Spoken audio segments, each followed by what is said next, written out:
If you've invested in companies like Hershey or Mondelēz, you might already know they're grappling with a big challenge. Cocoa prices keep hitting records, making it one of the hottest commodities of the year by far. The price of cocoa has tripled roughly since the bottom in 2023. How long will the prices hang around, and will it hit the price of chocolate in our shops? This year, cocoa prices didn't just rise, they skyrocketed, hitting record highs in April.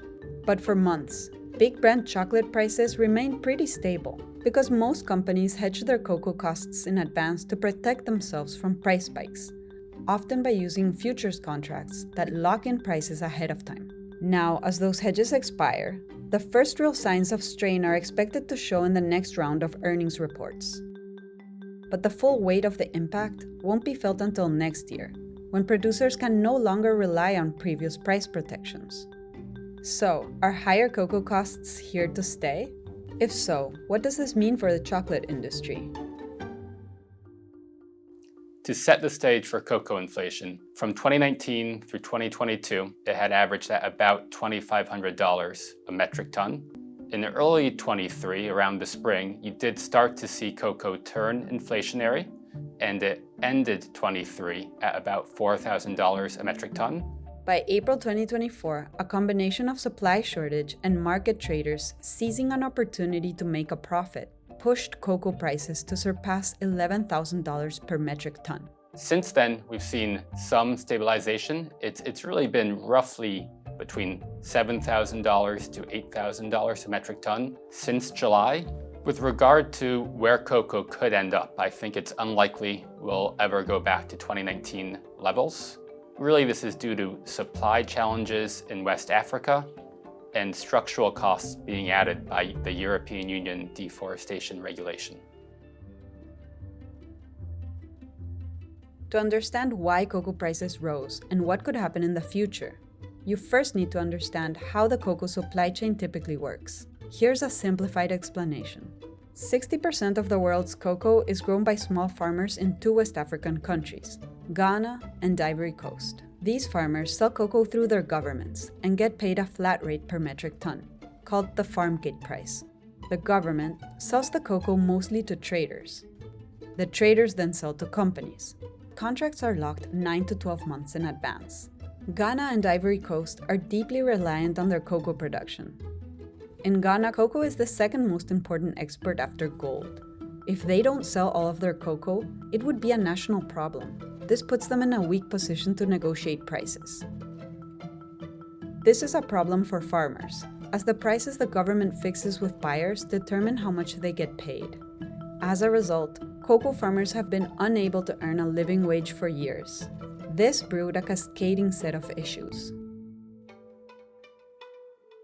One is labor shortages. Dismayed farmers are leaving cocoa and doing other work, such as cultivating rubber and surface mining minerals like gold. The surface mining pays more than what the cocoa farmer pays. So a young man who will get maybe $50 from surface mining will not be willing to go and work for a cocoa farmer to be getting $10 or $15. Surface mining not only poaches workers from the cocoa industry, it also destroys the natural environment that cocoa farmers rely on. For example, when I started around 2013, there was a river in the farm which I could tap into for my farming activity. Because of surface mining, all these rivers are gone. I have to buy water from the town, transport it to the farm before I can get access to spraying. And how long can you buy water to be spraying? Because you don't even have the money to buy the water. Farmers were already working with a skeleton crew, which included over 1.5 million children working in the farms. They also had limited access to basic resources like fertilizers, pesticides, and water, all while earning an income that didn't cover their production costs. Then, during the 2023-2024 harvest, El Niño weather patterns in West Africa disrupted the delicate climate conditions that cocoa plants need. And farmers, who hadn't been able to invest in their farms for years, were totally unprepared. So many of our cocoa beans were affected with fungi. So most of them tend to black pod. And we have to remove all of them. As a result, Ghana's cocoa output fell to about half of its average seasonal production. And now we're all looking towards the main crop. Early signs are suggesting that it's actually going to be in line with historical average main crop, which would mean much better than what we've seen the last several years. And so I think that has helped to stabilize prices too. But keep in mind, we're still at a level that is much higher than where we were just a couple of years ago, currently at $7,000 a metric ton versus $2,500 back in 22. While the weather might be more friendly to cocoa producers this year, other challenges exist. There's also European Union deforestation regulation, which will go into effect at the end of 24, and that is really adding some real structural costs. Since the 1990s, Ghana and Ivory Coast have lost huge portions of their forests, with cocoa farming being a major cause. Ghana alone has seen nearly 34% of its forest cover disappear. The rule bans cocoa imports that were grown on land deforested after 2020. It aims to promote sustainability. But critics say that if farmers were paid more in the first place, they wouldn't need to resort to deforestation. And the EU requirements are too complex. So what does this all mean for the price of chocolate and publicly traded chocolate producers? We will start to see the impact of the higher cocoa prices on the P&L for both Hershey and Mondelēz with their third quarter earnings.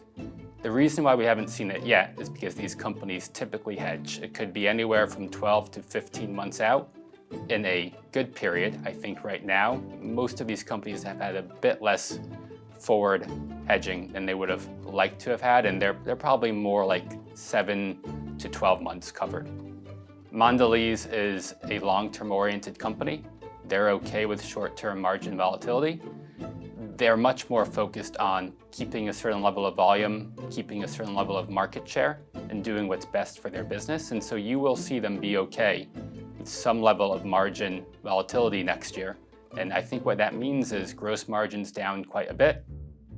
For Hershey, they have taken the first step of announcing a price increase, which we had not gotten until last quarter, so early August. That will help them mitigate the pressure, but it won't do it all. They do have cost savings as well, but they too will see significant gross margin pressure in 25. For chocolate lovers, higher prices might mean getting used to paying more or switching to treats with less cocoa, like a peanut butter cup instead of a dark chocolate bar. So indulge yourself now, because next year, your favorite treat could hit your wallet even harder.